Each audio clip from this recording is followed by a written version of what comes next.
こんにちは、たけチャンネルです。今回はですね、イタレリの12分の1、ランチャデルタ HF インテグラーレ、の制作の続きやっていこうと思います。ちょっとね、急ピッチで作業を進めてるんですけども、今回は、フロントサスペンションですね。フロントサスペンションの組み立てをやっていこうと思います。フロントサスペンション組んだらいよいよね、タイヤが付けれるようになって、次ボディっていう形になるんで、早速作業やっていきますので、よろしければ最後までご覧ください。というわけで、やっていきましょう。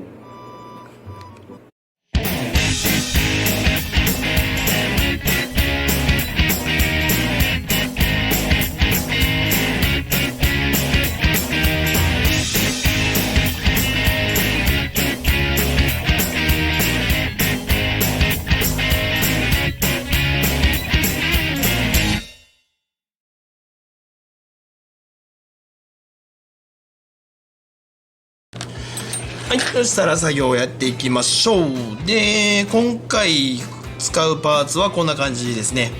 とりあえずこんな感じのパーツになります。フロントのサスペンション周りのパーツですね。フロントのサスペンション周りのパーツと、あとサスペンションつけたらホイールがつけれるようになるんでこのホイールのパーツを、全部切り出したので、これをまずね塗装していこうと思います。はい、というわけで早速ね塗装していきます。はい、そしたら塗装してきたので、早速これらを組んでいきましょう。で、今ここにあるのは片側分ですね。片側分のサスペンションと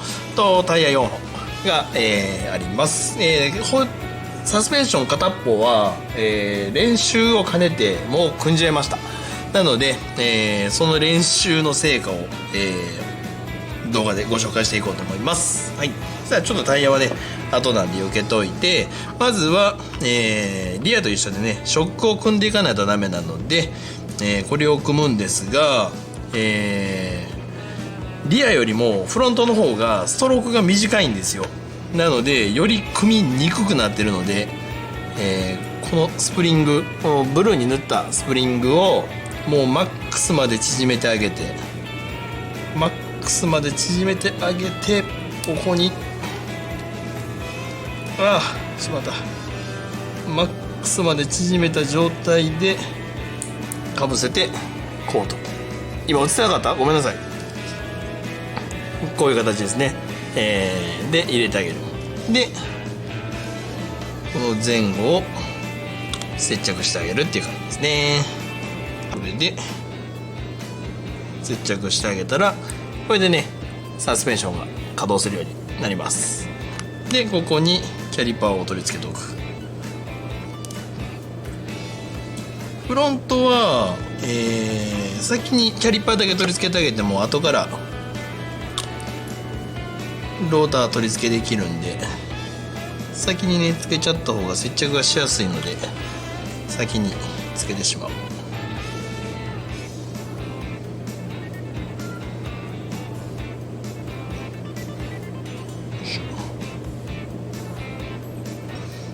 こういう形でサスペンションが出来上がります。そしたらね、ちょっとここにこう入れて、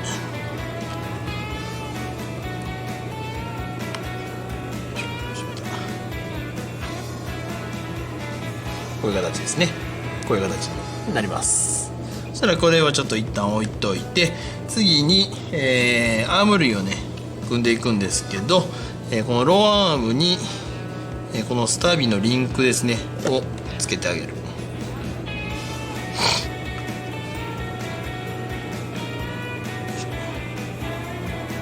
こんな感じでつけてあげたら、ちょっと一旦これを避けてあげて、でこの後ろ側にこれっていう感じで位置が決まってるので、それを間違えないように固定していくと。こ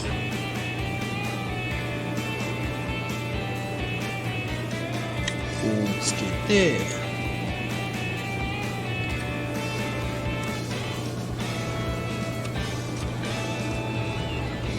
そしてこう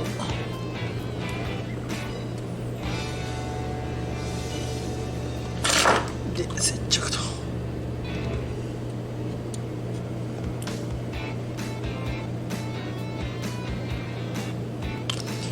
この時にねこのローアームの軸の部分、ピボットの部分をくっつけてしまわないように気をつけながら接着。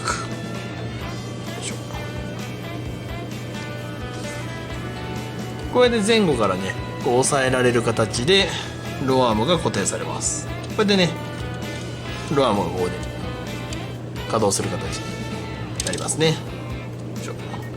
でつけてあげたら次に後ろのここのスタビライザーのところにスタビリンクの端っこをやばいよし通してあげて、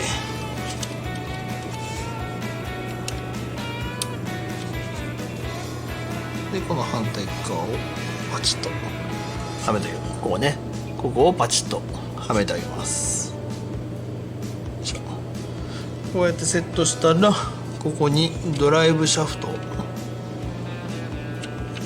挿してあげて、ちょっと接着弱いな。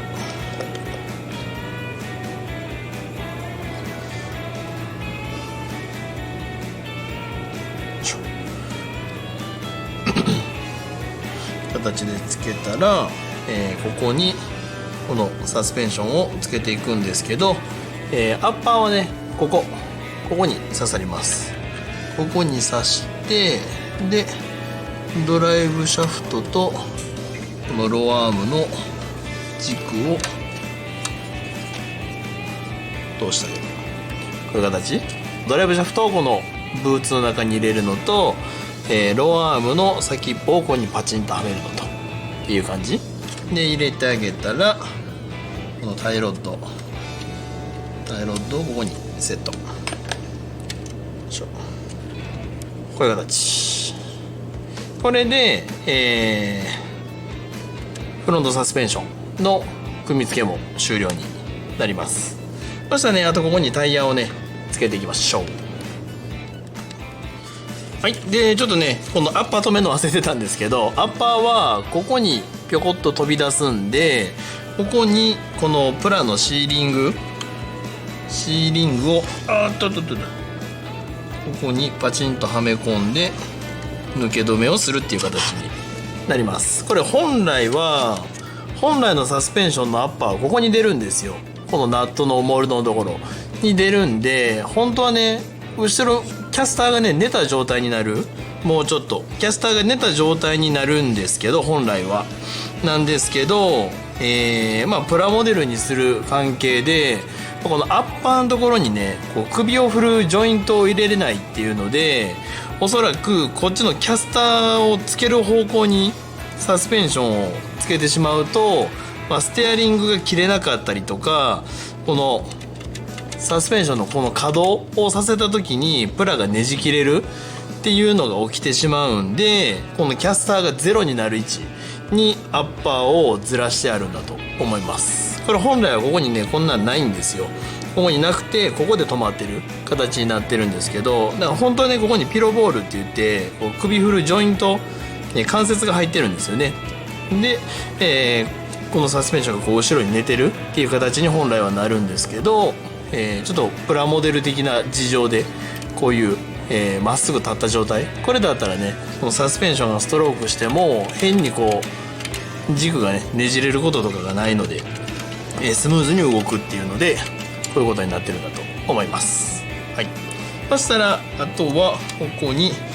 タイヤをつけていくんですけど、タイヤをねつけるのがね結構つけにくい。この裏側のね穴4つあるんですけど、4つのうちの2つが大きい穴になってるんで、それがこのブレーキディスクのピンのところに刺さるようにして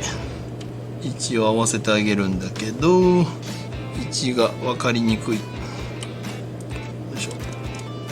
合わせてあげたらここにマイナスのビスを入れて締めていくと。よいしょ。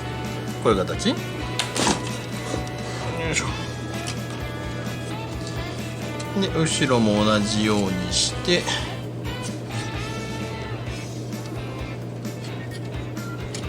こうセットしてビスを入れて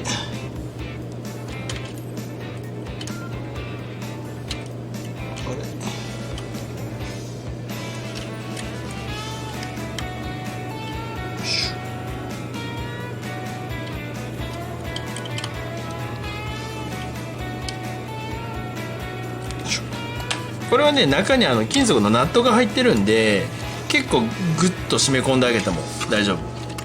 ていうかグッと締め込んどいてあげた方がいいと思います。こんな感じでタイヤを4輪つけてあげたらこれでね、シャーシ周りの作業っていうのは一旦これで終了っていう形になります。本当はフロントはこの上にね、ホイールカバーがつくんですけどちょっとホイールカバーはねまだつけない、ホイールカバーつけちゃうとここのねネジ穴が塞がっちゃうんで後々何かあった時にタイヤが外せなくなってしまうんで、とりあえずはつけずにこのままで置いておきます。こんな感じ。これでね一応前後の、サスペンションの取り付けが完了して一旦これでシャーシの組み立ては終了という形になりますので、今回は同じことを言ってますね、今回の作業はこれで終了にしようと思います。で、次は、本来だったら説明書通りだったらシートベルトなんですがどうしようかな。ちょっとボディのね下処理を進めたいっていうのもあるんですよね。どうしようかな。ちょっと考えます。シートベルトつけるか、ボディの下処理するか。ボディの下処理かな先やるとしたら、週末のね関西オートモデラーの集いに持っていくのにそこそこの形にしたいというのもあるのでちょっと完成させるのはもう無理なんで、ある程度そこそこの形にはしたいっていうのがあるので、ちょっとボディの下処理でもやろう。下処理してサフぐらいは拭きたいなと思うので、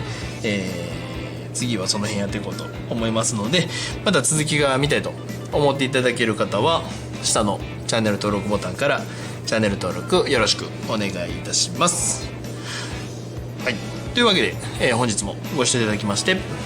ありがとうございました。